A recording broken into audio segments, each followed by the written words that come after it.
Banyak warga yang tiba-tiba mencium bau busuk seperti bangkai. Sejumlah orang yang rumahnya berdekatan dengan area pemakaman bercerita bahwa mereka mendengar suara tangisan laki-laki tua setiap jam 1 malam sampai menjelang subuh. Bilik kecil yang ia dirikan di samping rumahnya sebagai tempat mengajarkan Al-Quran kepada anak-anak sekitar Pemanukan, lambat laun tumbuh menjadi pesantren besar yang santrinya datang dari desa-desa yang cukup jauh jaraknya. Tapi semuanya berubah di akhir tahun 1980-an. Ketika seorang pemuda, alumni sebuah pesantren di provinsi lain, datang dan tinggal di desa itu setelah ia menikahi salah satu gadis desa tersebut.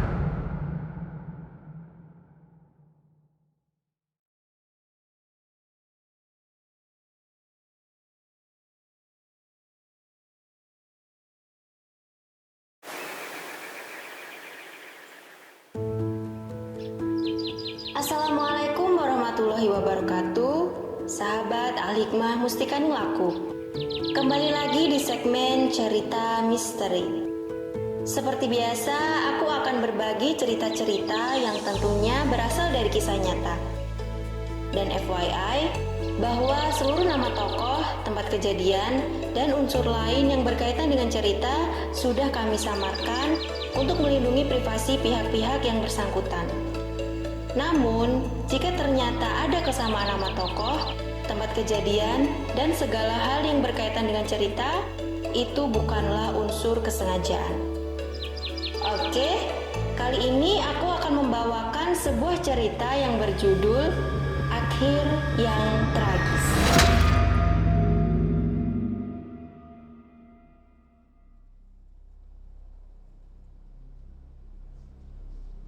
Suatu hari di akhir tahun 2000-an, para warga di suatu desa dibuat gempar. Kegemparan ini bukan semata-mata disebabkan oleh suara beduk yang bertalu tanpa bunyi kentongan, yang dimana penduduk meyakininya sebagai pertanda bahwa ada yang meninggal dunia. Walaupun pada hari itu memang ada yang meninggal dunia, yaitu Mbah Surur, seseorang yang selama ini mengajarkan dan memimpin kegiatan-kegiatan agama di desa tersebut.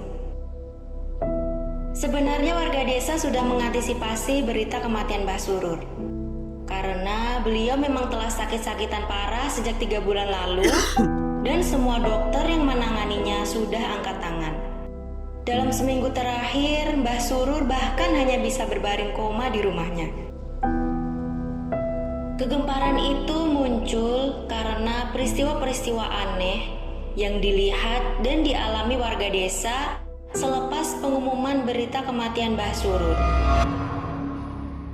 Pertama, banyak warga yang tiba-tiba mencium bau busuk seperti bangkai, di mana bau tersebut terasa semakin menyengat di area pekuburan desa, tempat di mana jenazah Mbah Surur akan dimakamkan. Yang kedua, proses pemandian dan pembungkusan jenazah Mbah Surur hanya boleh dihadiri dan dilakukan oleh anak-anak dan istrinya saja. Tidak ada seorang pun yang diperbolehkan melihat proses itu sampai si mayit dimasukkan ke dalam keranda dan ditutupi kain tahlil yang berwarna hijau itu. Yang tidak kalah ganjil, beberapa warga yang bersukarela menyiapkan makanan untuk para pelayat yang datang dibuat heran sekaligus kesal karena beras yang mereka masak tidak kunjung tanak. Bahkan sampai para pelayat ini keburu pulang ke rumah masing-masing. Keanehan ini masih berlanjut di hari-hari berikutnya. Sejumlah orang yang rumahnya berdekatan dengan area pemakaman bercerita bahwa mereka mendengar suara tangisan laki-laki tua setiap jam 1 malam sampai menjelang subuh, selama 7 malam berturut-turut. Selain itu, pada malam ke-8 setelah kematian Mbah Surur, 2 orang warga yang sedang ronda lari terbirit-birit karena melihat sosok berbulu hitam dengan badan tinggi besar dan bermata merah berdiri persis di samping pintu masuk rumah Mbah Surur. Sebuah rumor juga beredar, yang katanya berasal dari keponakan Mbah Surur yang melihat langsung detik-detik kematian Mbah Surur. Rumor itu mengatakan bahwa Mbah Surur meninggal dalam keadaan yang menyeramkan. Matanya melotot, mulutnya terbuka, kedua kaki dan tangannya terkangkang. Dan yang paling ajaib, sekujur tubuhnya tiba-tiba dipenuhi bulu-bulu kasar berwarna hitam. Kejanggalan-kejanggalan ini tentu saja menjadi pergunjingan warga Pamanukan.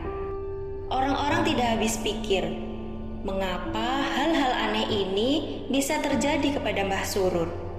Padahal yang tertangkap oleh pandangan mata mereka sehari-hari, Mbah Surur adalah seseorang yang rajin menjalankan ibadah, memiliki pengetahuan agama yang luas, dan banyak orang yang datang kepadanya untuk meminta nasihat dan belajar agama. Lalu, mengapa kematiannya dibarengi peristiwa-peristiwa ganjil yang terlihat buruk? Di antara ketidaktahuan warga, sebenarnya ada seseorang yang dapat memahami mengapa keanehan-keanehan di seputar kematian Mbah Surur bisa terjadi. Orang tersebut bernama Mbah Jogo. Umurnya sekitar 60-an tahun. Ia adalah satu-satunya orang dari para pendiri awal desa tersebut yang masih hidup. Karena itu, Mbah Jogo banyak mengetahui hal-hal rahasia yang terjadi di sekitar desa itu. Menurut cerita Mbah Jogo, ia dan Mbah Surur dulunya adalah sahabat karib. Mereka sama-sama datang ke desa itu pada awal tahun 1970-an atas perintah guru mereka saat nyantri di sebuah pesantren di seberang pulau untuk berdakwah agama di desa tersebut. Sejak di pesantren, Mbah Surur terkenal sebagai salah satu santri paling cerdas. Ia mampu menguasai kitab-kitab kelas tinggi, bahkan saat usianya masih belia, mengalahkan santri-santri senior di pesantrennya. Selain itu, ia memiliki suara yang indah ketika membaca Al-Quran dan memiliki kemampuan orasi di depan umum yang sangat baik. Karena itu, selama di pesantren, ia diangkat sebagai lurah pondok selama bertahun-tahun. Sampai akhirnya, ia diutus untuk membuka desa itu dan berdakwah Islam di sana. Mbah Jogo sebagai santri yang lebih muda diperintahkan oleh kiai mereka untuk menemani Mbah Surur. Awalnya, dakwah agama yang dilakukan Mbah Surur muda di desa tersebut berjalan lancar. Bilik kecil yang ia dirikan di samping rumahnya sebagai tempat mengajarkan Al-Quran kepada anak-anak sekitar Pamanukan, lambat laun tumbuh menjadi pesantren besar yang santrinya datang dari desa-desa yang cukup jauh jaraknya. Setiap hari Minggu Pon, para lelaki dan perempuan dewasa akan berduyun-duyun ke pesantrennya untuk mendengarkan pengajian agama yang ia sampaikan secara rutin. Bahkan, pada musim-musim keagamaan seperti bulan Maulid dan Rojab, Mbah Surur muda akan diundang ke tempat-tempat yang jauh untuk menyampaikan ceramah agama. Kemasyhuran ini membuat Mbah Surur hidup dalam kekayaan dan kemewahan. Tetapi semuanya berubah di akhir tahun 1980-an. Ketika seorang pemuda, alumni sebuah pesantren di provinsi lain, datang dan tinggal di desa itu setelah ia menikahi salah satu gadis desa tersebut. Pemuda ini bernama Kang Harun. Ia memiliki kepandaian agama di atas rata-rata semua orang di desa itu dan sekitarnya. Bahkan sering dianggap melampaui kehebatan mengaji Mbah Surur. Ia juga memiliki kemampuan ceramah yang jauh lebih bagus dari Mbah Surur. Pembawaannya yang lembut tetapi tegas, serta mengasihi orang-orang miskin di sekitar desa itu, membuatnya dengan cepat merebut simpati banyak orang. Dalam waktu singkat, kepopuleran Kang Harun mengalahkan Mbah Surur. Orang-orang lebih senang mendengarkan ceramah Kang Harun daripada ceramah yang disampaikan oleh Mbah Surur. Pesantren yang didirikan oleh Kang Harun pun tumbuh sangat cepat, menyebabkan jumlah santri di pesantren Mbah Surur jauh berkurang. Disinilah awal mula petaka itu terjadi. Menurut cerita Mbah Jogo, Mbah Surur merasa terusik atas kehadiran Kang Harun di desa mereka. Ia marah besar kepada pemuda itu karena merasa pamornya sebagai pemuka agama di desa itu dikalahkan oleh seseorang yang menurutnya adalah anak kemarin sore. Ia bertekad untuk mengenyahkan anak muda itu dari pemanukan bagaimanapun caranya. Maka mulailah ia menyebarkan fitnah keji dan mempengaruhi banyak orang untuk membenci anak muda itu.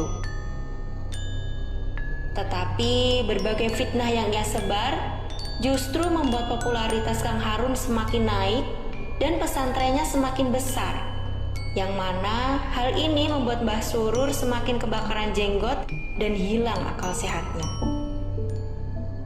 Mengetahui gelagat yang tidak baik pada kakak seperguruannya, Mbah Jogo berusaha mengingatkan Mbah Surur bahwa kemarahan yang tumbuh di hatinya terhadap Kang Harun adalah sebuah kesalahan besar. Di suatu sore, ia berkata kepada kakak seperguruannya itu, "Di atas langit masih ada langit, Kang. Di dunia ini banyak sekali orang pintar. Tidak perlu kita iri atas kepintaran orang lain. Sebab setiap kepintaran yang dimiliki seseorang datang bersama tanggung jawab moral yang sudah Tuhan tugaskan kepada orang tersebut. Yang seharusnya Kang Mas lakukan sebagai sesama orang pintar bersama Harun adalah bekerja sama, memajukan kegiatan agama di desa ini. Bukan berlomba untuk terlihat paling pintar di mata manusia." Tetapi jawaban Mbah Surur mengejutkan Mbah Jogo. "Kamu tidak usah ikut campur dengan urusanku, Jo. Kamu di sini ditugaskan untuk membantuku. Seharusnya kamu manut saja dengan apa yang aku lakukan. Ngerti opo kowe karo urusan agama?" Begitu jawab Mbah Surur kepada adik seperguruannya dengan muka dan mata merah padam. "Awas, kalau kamu sampai membantu anak muda keparat itu, saya tidak akan memandang lagi hubungan perguruan kita. Kamu pun akan saya anggap sebagai musuh, seperti saya melihat si berdebah itu." Mbah Jogo ini meski terlihat di mata umum tidak sepandai Mbah Surur dalam mengaji, bukanlah orang sembarangan.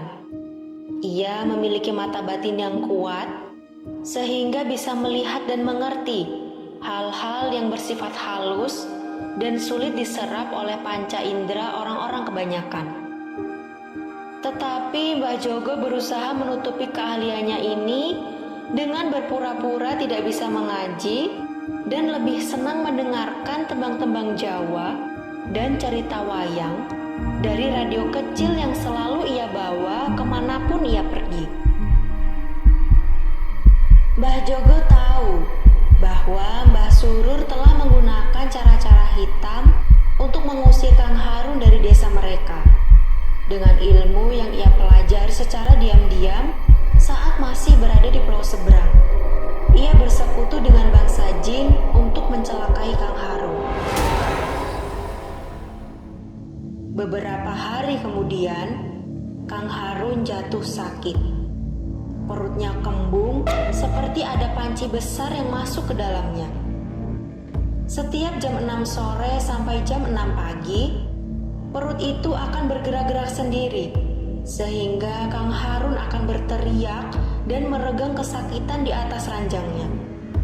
Anehnya, setiap dokter rumah sakit yang memeriksanya tidak menemukan kelainan medis di perut Kang Harun. Selama berhari-hari, guru agama muda tersebut hanya bisa terbaring kesakitan di atas ranjangnya. Iba dengan apa yang dialami Kang Harun, Mbah Jogo berusaha menolong anak muda itu. Diam-diam, ia meruqyah Kang Harun hingga keadaannya berangsur pulih. Tetapi hal tersebut membuat Mbah Surur naik pitam. Ia mendatangi adiknya itu dan menantangnya berkelahi. Dengan tangan berkaca pinggang, ia berteriak di depan adik seperguruannya itu. "Kau terlalu lancang, Jogo. Apa kamu sudah lupa bahwa tugasmu adalah mendukung perjuanganku di desa ini? Hah?"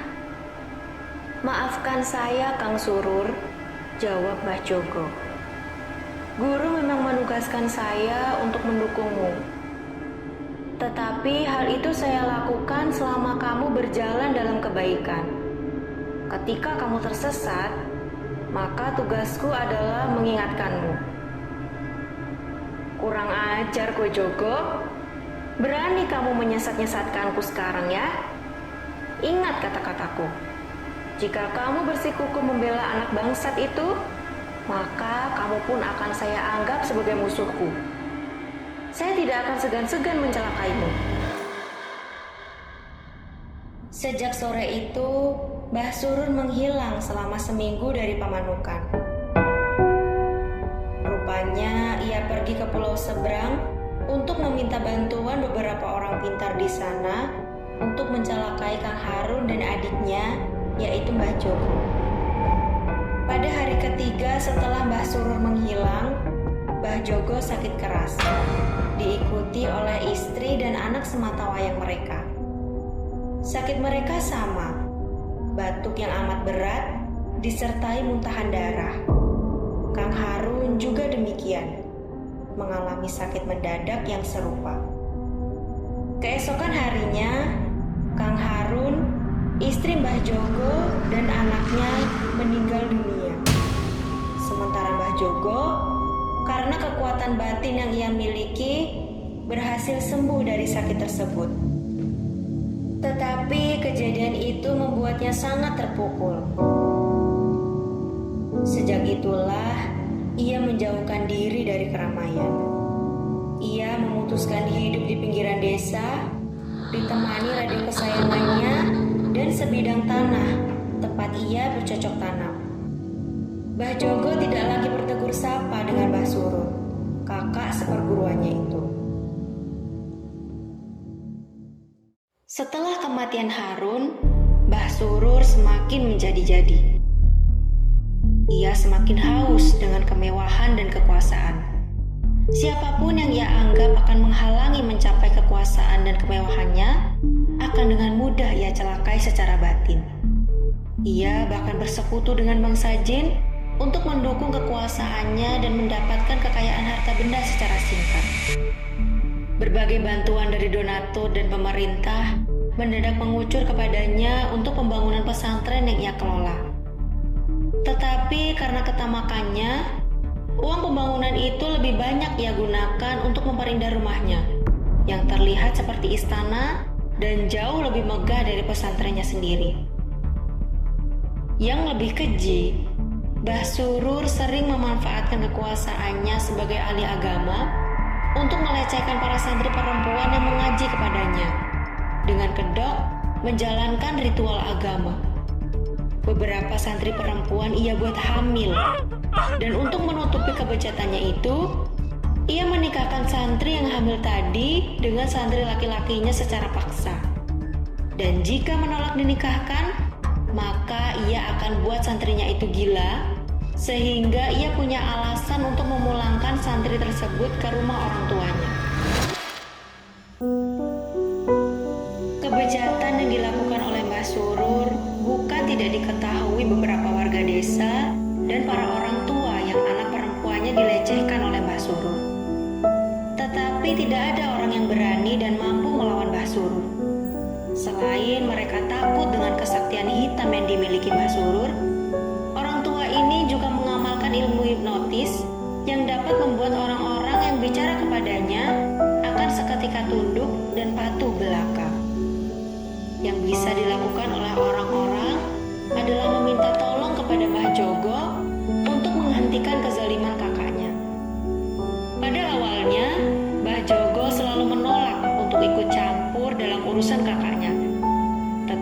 ini, pengaduan-pengaduan tentang Mbah Surur yang semakin banyak akhirnya menggugah rasa kemanusiaannya.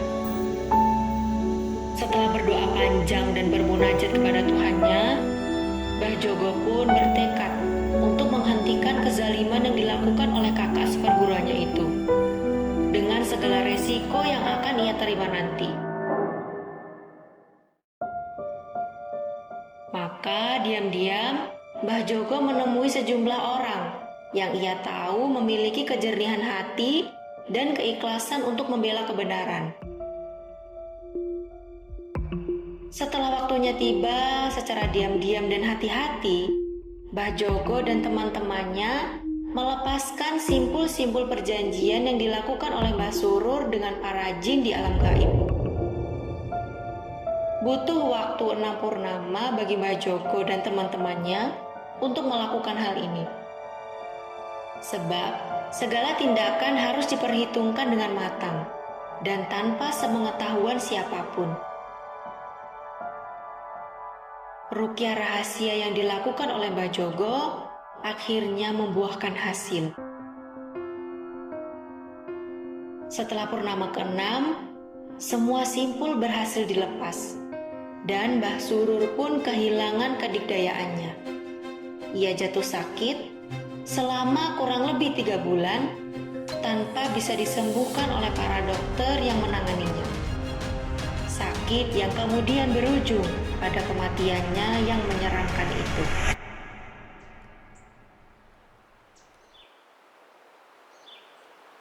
Demikianlah kisah tentang Mbah Surur, seorang pemuka agama yang di akhir kehidupannya bernasib tragis. Hikmah yang bisa diambil dari kisah ini adalah bahwa pengetahuan agama yang diiringi dengan nafsu dan keserakahan hanya akan membawa seseorang pada jurang kehancuran. Menjadi seorang yang ahli dalam ilmu agama memanglah penting, karena itu membantu kita menjalankan agama dengan benar. Tetapi menjalankan agama dengan ketulusan hati dan kejernihan akal budi itu jauh lebih penting. Karena cara beragama yang demikian adalah cara yang berbanding lurus dengan cara Tuhan mengasihi semua makhluk ciptaannya.